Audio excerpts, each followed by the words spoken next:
And welcome to Donna's She Shed, better known as Stitching with Jolly on the Road. Can you believe I've had my she shed for 2 years now? I can't believe it. I still love it every day as much as I did the day it was finished. Let's see what's going on inside the she shed today, shall we?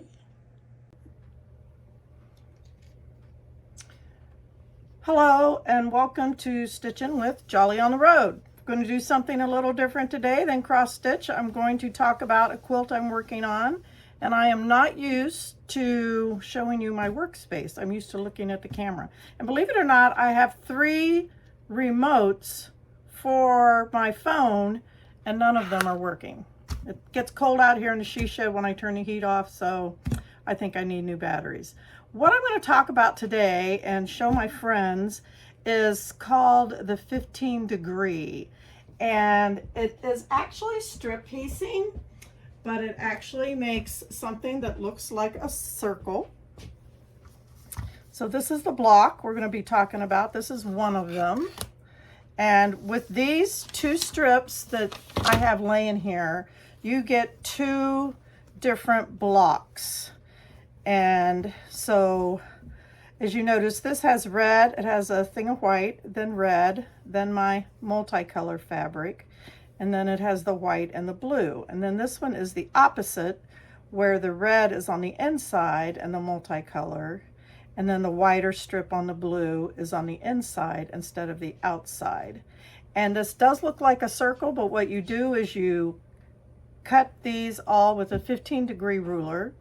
And then you have squares, I believe they're 5-inch squares, that you 5 or 6-inch squares that you cut in the middle and add to the corners, and it gives that illusion of being a circle.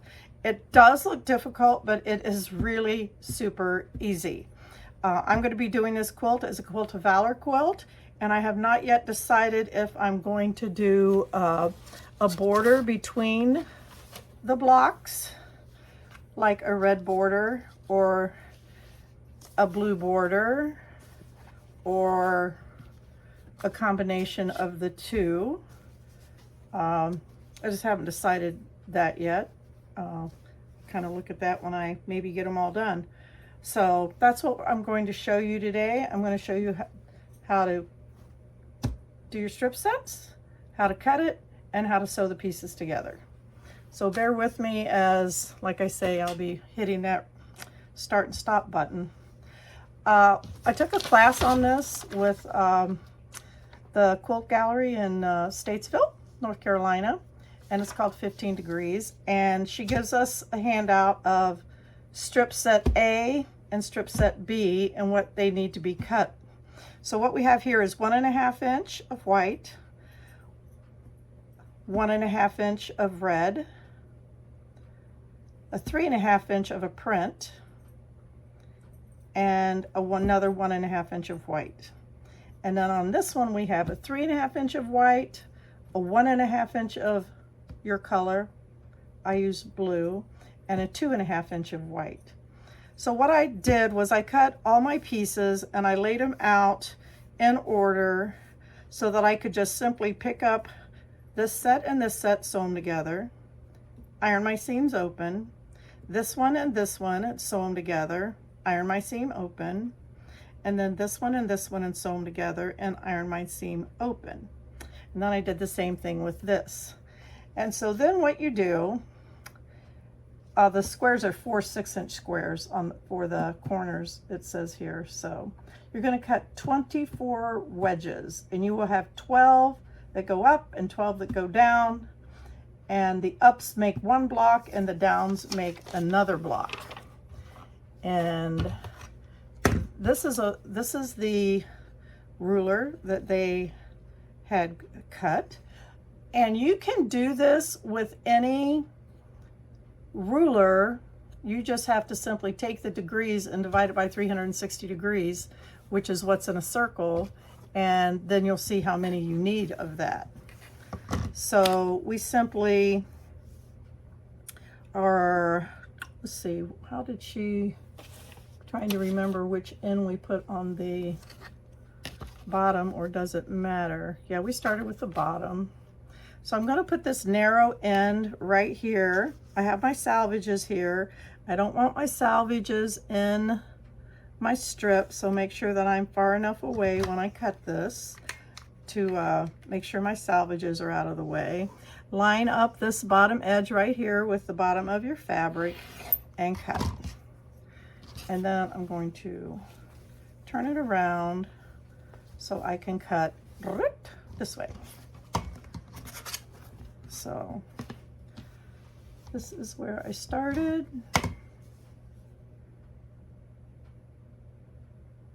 Right here. And then I simply turn the ruler around to make the next cut. And so this is going to be one design, one block, and this is going to be the other block. So you see the difference. This has the red on the outside, this has the red on the inside. So I simply stack them up in the order and make one set of blocks for one and one set of blocks for the other. Now, if I was a technical genius, I could play music in the background while I'm cutting this, but I'm not a, I know a lot of my friends think I'm a genius, ha ha ha, and know how to do all these amazing things, but I don't. And my mini split fan is on and is blowing my fabric. But I really enjoyed this class. It is a really, once you've made one, I know it looks amazingly difficult, but it's really, really simple. But once you've seen some of the fabric choices that they've used, by using a striped fabric or maybe simply like different black and white fabrics, you're going to get a totally different look to your block every time you use it. So it's a pattern that you're going to be able to use over and over again and make completely different looking quilts every time you use it. And that's we like that. That's kind of exciting. How many times do we use a ruler, a specialty ruler? We buy a specialty ruler for, you know, a kaleidoscope or a log cabin, or, you know, I have a whole series of them I haven't even used yet, but I plan on someday. And so this one, you know, your fabric choice is going to change every quilt that you make, of course. And that's what I like about fabric. This is fabric that I had. I did not go out and buy any fabric for this. I have a hard time, you know, going to a fabric store and saying, oh, I love this fabric. Look how beautiful it is. I gotta have this. I say to myself, well, what am I gonna do with it? I have to have a project in mind when I buy fabric. And I like to go and buy the entire project at one time. I have an Ohio State quilt I made for my husband, and I bought all of the Ohio State fabric that goes together in one shop at one time. But I can buy, because I do Quilt of Valor quilts every year, I do like to buy red, white, and blue. That's a fabric that I can buy. Now reds are difficult because reds can be orange, they can be dark, they can be barn red, they can be cranberry, they can be totally different. Red is a hard color to match up. But if you buy enough reds, eventually you'll get some that match. But I do like to buy red, white, and blue, and I do throw some yellow and some gold in there because they go together well. So a lot of my stash is red, white, and blue. And actually, I think somebody gave me this. This is Blue Bonnet. It's Blue Bonnets, and Blue Bonnets are Texas. My brother-in-law lives in Texas. I made him a blue bonnet quilt, a wall hanging actually. Boy, I learned a lot making that quilt. It was just a small wall hanging. I think every quilt project that you do should be a learning experience. You should always learn something. None of them are perfect. None of them are gonna be perfect. Like, see that cut right there is not very perfect at all. None of my quilts are ever perfect. But I do learn something from every quilt I make. And that is my goal in life, is to be a lifelong learner. I do watch a lot of YouTube on different crafts that I like, whether it's cross stitch, quilting, scrapbooking, camping. I was a full-timer for 8.5 years on the road, and my name is Jolly on the Road, and that is where my heart is. But I am in a stick and brick house now, and my husband is quite happy being in his little house, and so here we stay. But it doesn't mean I can't enjoy the travels of other people by watching them on YouTube. I think it's fascinating that people live in their vans, and I'm kind of following a couple of people up in Canada that live in their vans full-time. It is quite amazing. A little bit different than living in an RV full-time. I think I'm a little spoiled in that regard. I did have a sewing machine when I traveled the last few years. And I did a little bit of sewing. That's what got me into embroidery. It was also an embroidery machine, much smaller than what I have now. But it did the job. It did the job. And I did enjoy what I did with it. I think my daughter has it now. My daughter that lives in Cornelius.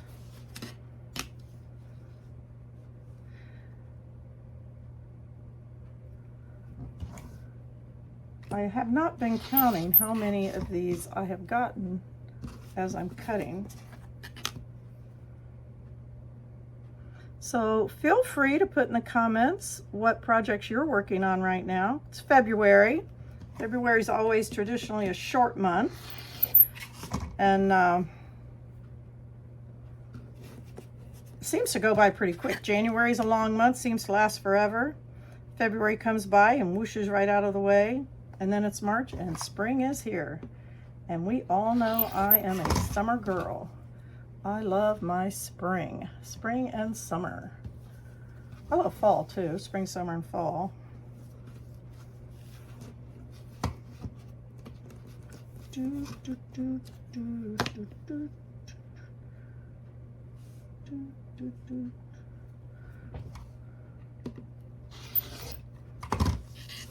And here's the second strip set. So one of these is 3.5 inches wide and one is 2.5 inches wide.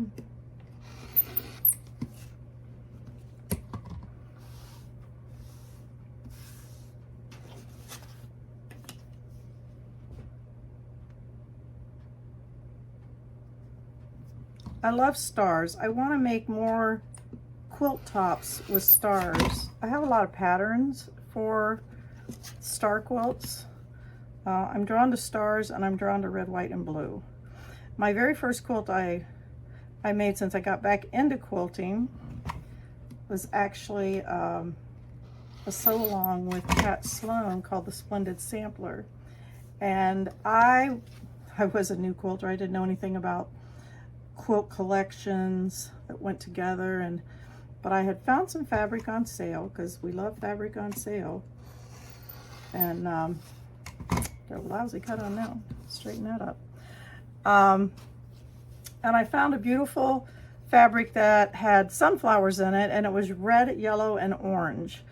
And ever since I made that quilt, my favorite colors in a quilt are red, yellow, and orange.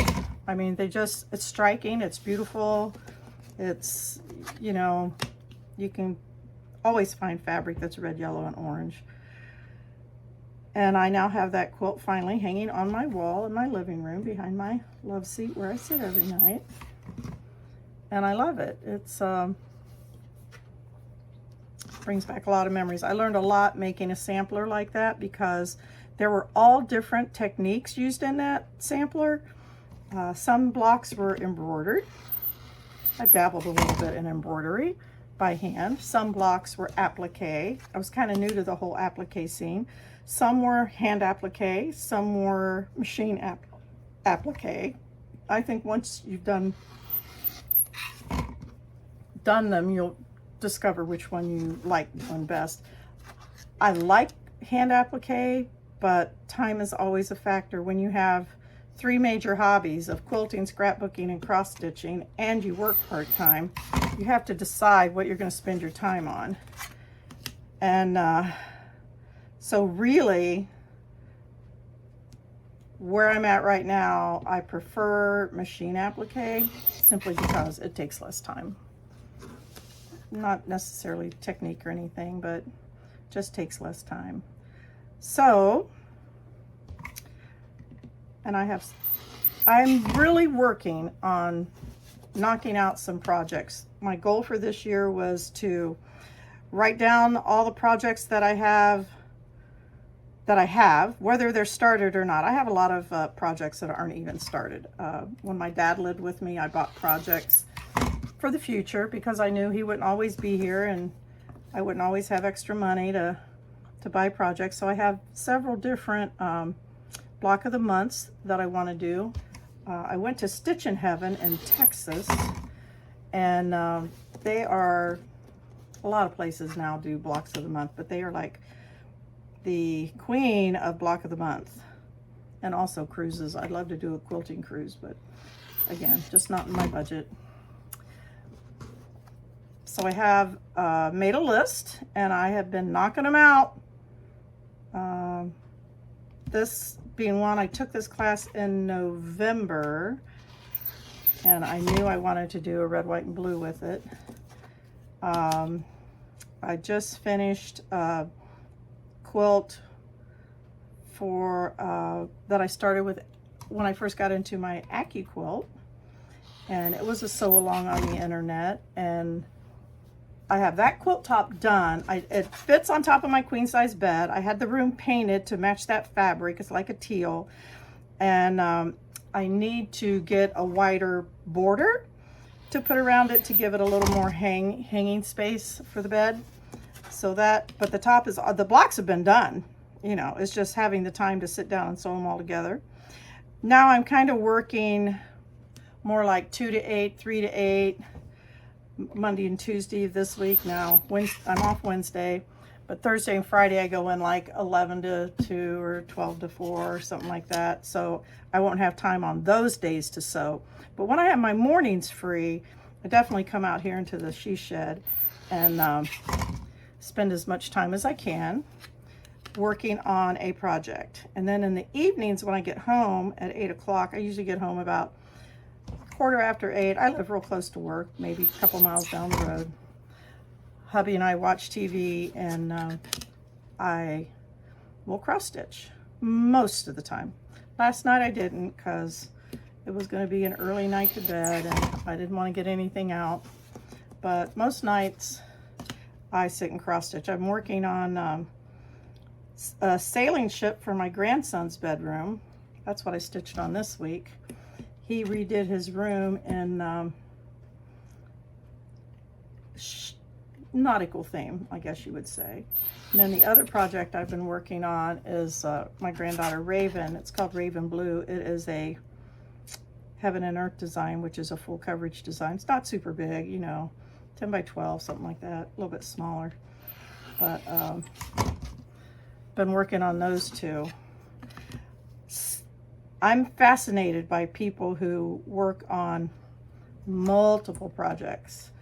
I keep trying to do the whip go, where you number everything and numbers are called each month, and you work on those projects for whatever your goal is for those projects. And I try it, but my schedule just doesn't always allow it. I really feel that I need to work on 2 projects for the grandkids, and I really like to get them done this year. I think that's doable. I just have to sit down and do it. So now we've got these all cut out into our 2 different piles. And so what we're going to do is, when you look at this block, which has the red on the outside, so that's these right here, And then it has the blue with the bigger margin at the top. So these two go together. And then when you look at this other block, you have, excuse my reaching in front of the camera, this one where you have the white and then the multicolor, and then you have the shorter border at the top. So these two go together. So what we're going to do is we're going to go to the machine. I'm going to sew a couple of these. I'm not going to bore you while I sew every one of these to death. So we're going to go over to the machine and I'm going to do a little stitching. Here I am at my machine. This is a FOF Expression 3.5. It's the one I bought when I first moved here and was going to get into quilting. It is an electronic machine, but it doesn't do, it has a bunch of stitches, 204 stitches it shows on the screen here. I mostly use it for my straight stitching, but I want to explore more options. I do have a 1/4 inch foot that I use, and I do use starters and enders, or whatever you want to call them. And over here I have a pile of 2.5 inch squares that are all cut up, and what I do is I simply kind of flip through them while I'm getting ready to see. Here's one that's not quite a square. I use my AccuQuilt to cut these.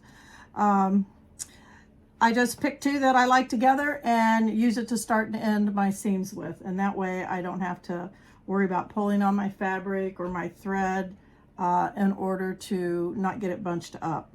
And so I simply put one on top of the other, and we're going to do a little chain piecing on this as well. So we're going to stitch two together, two together, two together, and then two sets of two together, and then that's how we do that. I do have my stitch set at 2.5, and I do keep my needle in the down position. And that is my dog barking because Daddy must be home. It's the only bad thing about having dogs and videotaping videos. You want to go see? Yeah, there's your daddy. They can't decide whether they'd rather be with me or if they'd rather be with their daddy. When Daddy's home, they want to be in the house with Daddy. When Daddy's not home, they want to be out here with me. Or not they, just Scruffy. We lost Shasha or Kramer in the fall, and I do miss Kramer. So here's my 1/4 inch. I did press all my seams open, like I said, and I always kind of like to hold them down a little bit. I do love having a 1/4 inch foot. I don't have to think about where I'm going. And when I get to the end of that, I simply slow down, stop, get two more pieces. I'm going to put them together. These are so small you don't need, and none of your seams are matching up. It's not matchy-matchy where you have to have your seams matching or anything. And just keep, but this is called chain stitching. Chain piecing, maybe it's called. And this is just, what do you think about when you're sewing? I mean, are you thinking about what you're doing? Are you thinking about your next project? I love to listen to books when I'm sewing. I love murder mysteries. I love thrillers, suspense. I love a little sci-fi.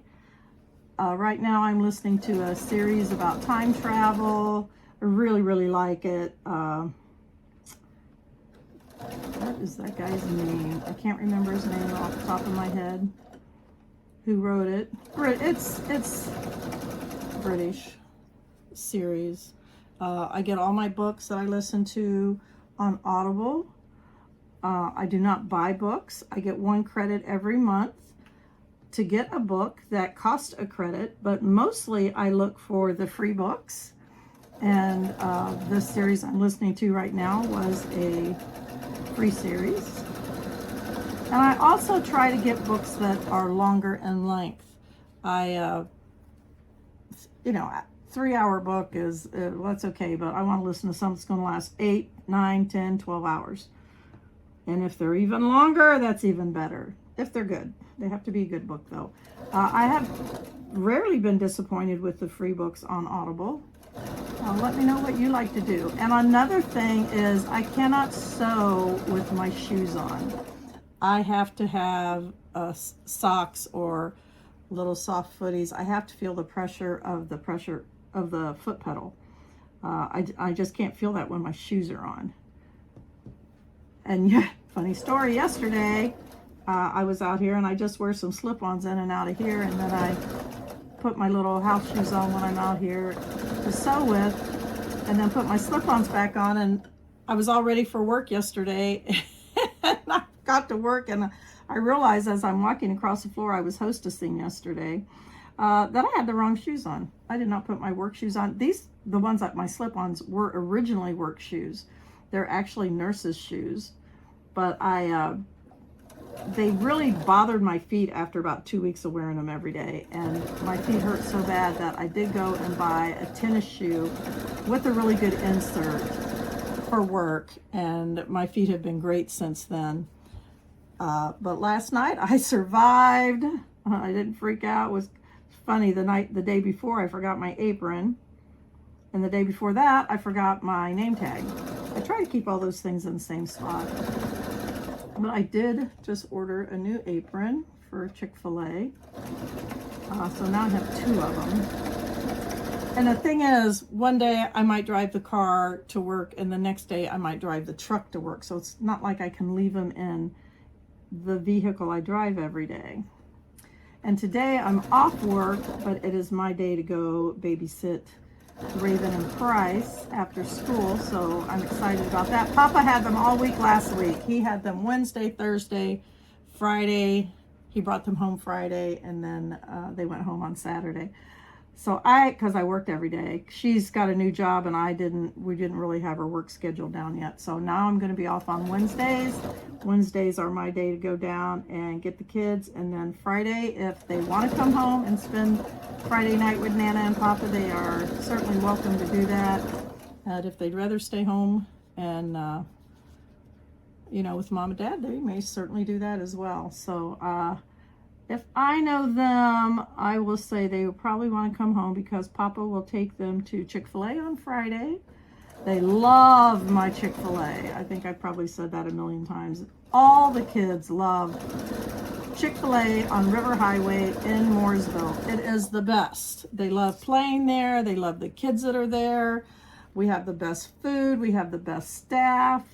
It's just the best Chick-fil-A ever. And I might be a little biased in that, but hey, what can I say?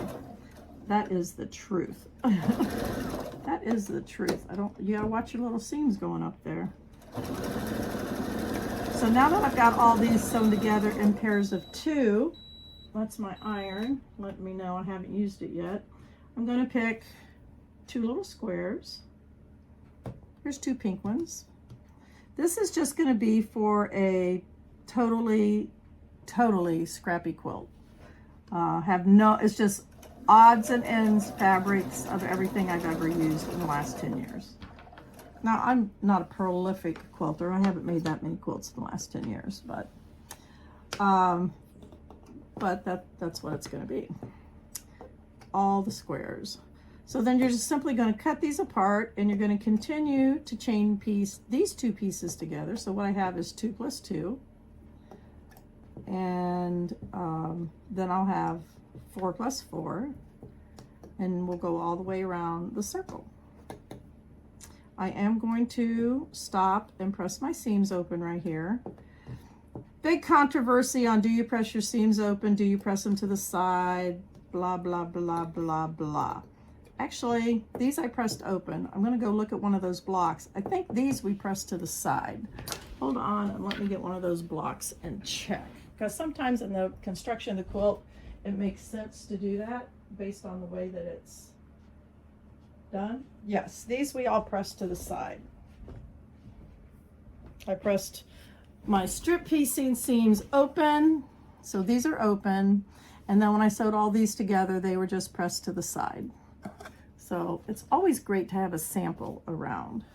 But what you want to do is you want to make sure that you're doing these in order. So you want to make sure when you open it that you're laying, you've got your orientation the same. This strip set, or this set A, set B, set A, set B, it goes like that all the way around. So you simply take these two and sew them to these two. Then the middle of this, where all of these meet, you actually applique a circle on top. I think I'm actually going to applique a star, because like I say, this is a Quilt of Valor quilt. I think a star would be cute, and so that's what I'm going to do. So here we go, sewing A, B, and sets 2 and 2 together make 4. And again, 1/4 inch seam. I guess then I can just wait till I'm all done sewing these and then press them. I like that none of you don't have to have any, you don't have to worry about seams matching up. That always makes it quicker to sew that way. So I was talking about I don't wear my shoes when I sew. Let me know in the comments, do you wear your shoes? Are you a no-shoe sewer like me? Do you like a 1/4 inch foot when you're quilting? And it is a big stretch to go from being a seamstress and doing 5/8 inch all the time, and then all at once now we're doing 1/4 inch all the time. You just kind of get that mindset of what your seam is supposed to be. I made a lot of clothes when I was in high school. I took home ec for 4 straight years and got straight A's in it. Even the cooking portion, yes, I know, that sounds weird. And the sewing portion, of course. I was making Vogue patterns in high school, and I made my prom dresses, both of them. I made my wedding dress and my bridesmaids dresses for my first wedding. I made my daughter's wedding dress and her bridesmaids dresses when she got married. They were very simple. She's a very simple girl. She loved it. It was everything she wanted. When the kids were little, I made a lot of kids' clothes. And of course, I think it's funny now because the children will say, "Mom, I can't believe you made us wear that in public." Always so funny. And I go, yeah, my goal in life is to embarrass you, totally embarrass you. That's why I made you wear those clothes. Styles change, colors change, and it is a little hysterical to watch, to look at. I made us girls all matching dresses one year. I think I bought a whole bolt of this fabric. It was like a purple kind of fabric with little tiny flowers on it, and this was in the 80s, maybe early 90s. Probably early 90s. They had big puffy sleeves, and we all looked alike, and I have that picture on my wall, and I look at it every day, and sweet memories. That's, yes, we definitely look like a early 90s family in that photo, but hey, that's what we were, And I hate to tell y'all, in case you haven't figured this out yet, but when you get to be my age, which 70 is the new 40, memories are all you have. You may have some fabric, you may have a sewing machine, you may have a she shed, you may have a house, you may have a husband, grandkids, and all that, but really you're left with your memories of a lifetime. I wonder how on earth, where did the last 50 years go? I can't believe I've been out of school over 50 years now, and very thankful for my family and all the things I have got to experience. And that's when you get your scrapbooks out, one of my other hobbies, and you look through those pictures and you just enjoy all those memories. So now we've got our 2x2s done, and we're just going to keep going with that, and I'm going to take a little break here, and I'll come back when I've got the circle completed. I did want to show you the 4x4s. Here's a 4x4, and here's a 4x4, and you see the pattern taking shape and coming together. And now we're going to put these two 4x4s together to create an 8 block, and then we'll do however many of those it takes to make the circle. Then we'll be back. A little bit about ironing here. When you iron something, if your seams are not completely flat, you'll get a little kind of a tuck where your seams are, and then your block won't measure out to the correct dimensions because it's not correct. So since I did not iron each seam when I was sewing it, and yet I want all my seams to go the same direction, so I want them all to go this way. So I like to finger press this way. Just get it started a little bit so we know where we're going. Actually, a cool little trick we did at the workshop I took on the Seminole piecing last week. She used a hand warmer and she made a little pouch for it, and we actually used that as a prototype to see how it worked to press your seams open. It actually worked pretty well. I like to be on a hard surface, and I like to use my finger on one side.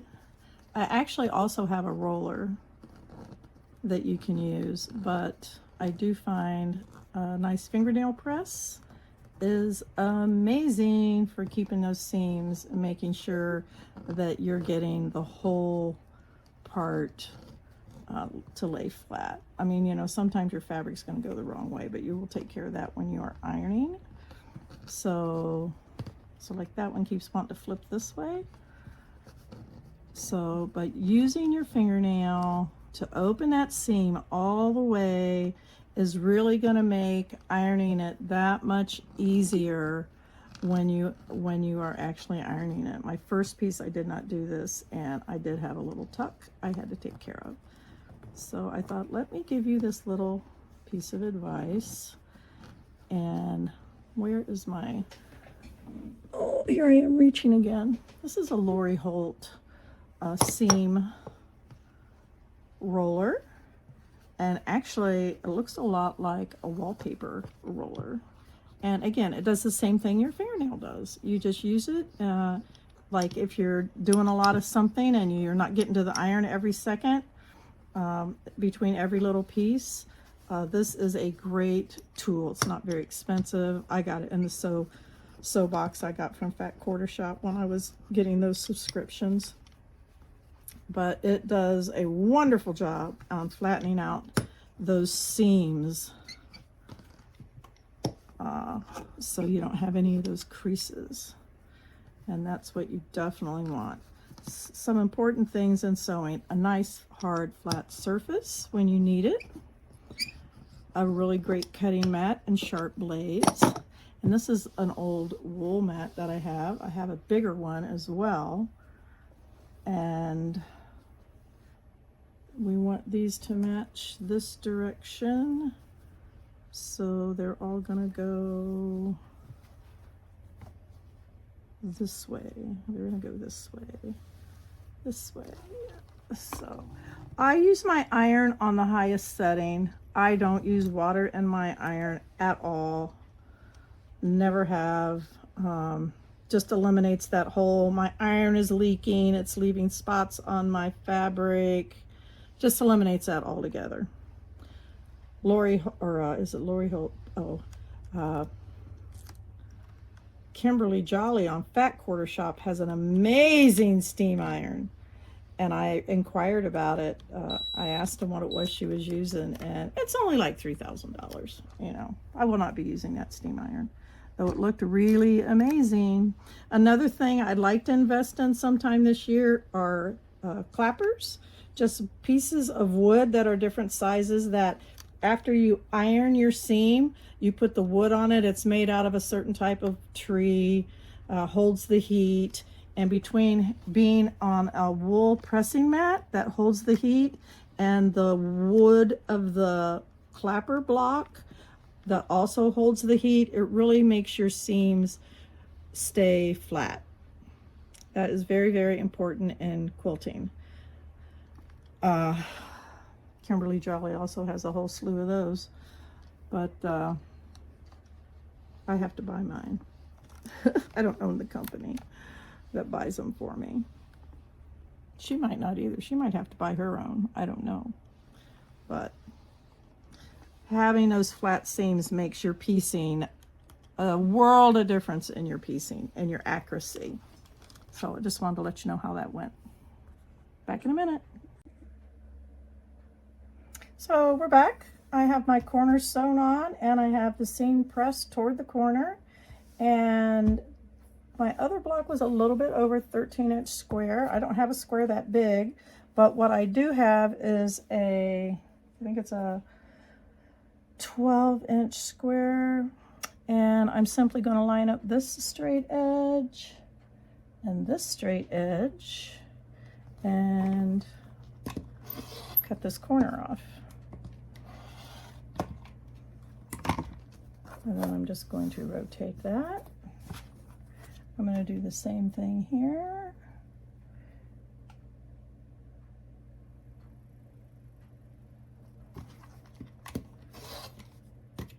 Now these are not super stable because the middle is not done yet. So I'm not going to square, make everything the same size yet until I get that center applique on there. And I probably won't do that until I have all the blocks made. And I am simply going to make an applique, a star design on my FOF Creative Icon 1, and applique a star. It will stitch out the shape, and then I will lay fabric on there, and then it will,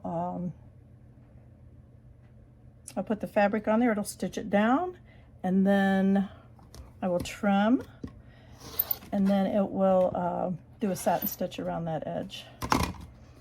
And there you go. Now I have 2 blocks that are the same. And there you go. Easy peasy. It's not difficult. It looks difficult. It's actually a lot of fun. I spent one day strip piecing, then one day cutting, and then one day sewing wedges together. So if I can do it, you can do it. I'm excited to see what you come up with. I'm excited to see your fabric choices. Please send pictures. Contact me if you have any questions. I'd love to see what you do with this design. Thanks. Have a great day.